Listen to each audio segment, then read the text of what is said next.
is in your hands, guys. Kaya simulan nyo na ang pamimili ng inyong kauna-unahang Philippine Idol. Everybody got, everybody got, everybody got, everybody got. Man, with your performance, you killed it. You did great, and I think you were in your element. You were born to do this.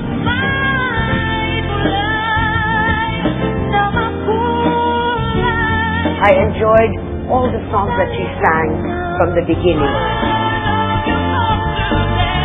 Your asset is that you've got a really wide range. And dito sa labanan na to, use it to the fullest. I like that. The rhythm of the street, open-hearted symphony. Yes, I think you're very good.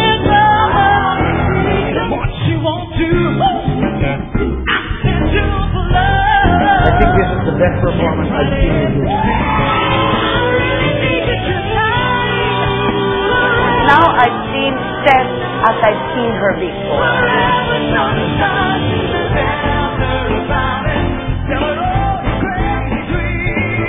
All the contestants should emulate what he did.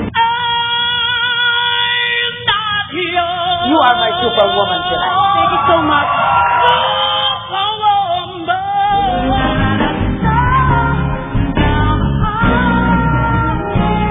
You have the potential to be the next Philippine Idol.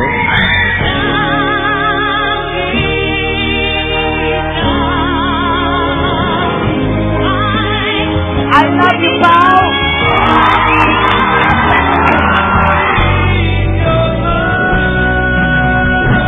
You look good. You sound better. I hope you make it to the next round. I was afraid this time, but no, I wasn't prepared to Bigyan na ng album ko. Wow! Wow! Mahal kita! Thank you! I learned to live my life beside you. Bato ka sa top 12! Gian! Congratulations, Jelly! Ken, ikaw ang binoto ng bayan! You move to the final! Apple, congratulations! Pasok ka! Congratulations! Pasok kayo sa final! Steph, pasok ka! Congratulations! Raymond, pasok ka! Thank you! Pasok ka! Congratulations! Kay Pao, para pumasok! Si Jan! Congratulations! Pasok ka sa top 12! Mao! Pilipinas! Eto ang inyong final 12! Mula sa kanila manggagaling ang inyong Philippine Idol!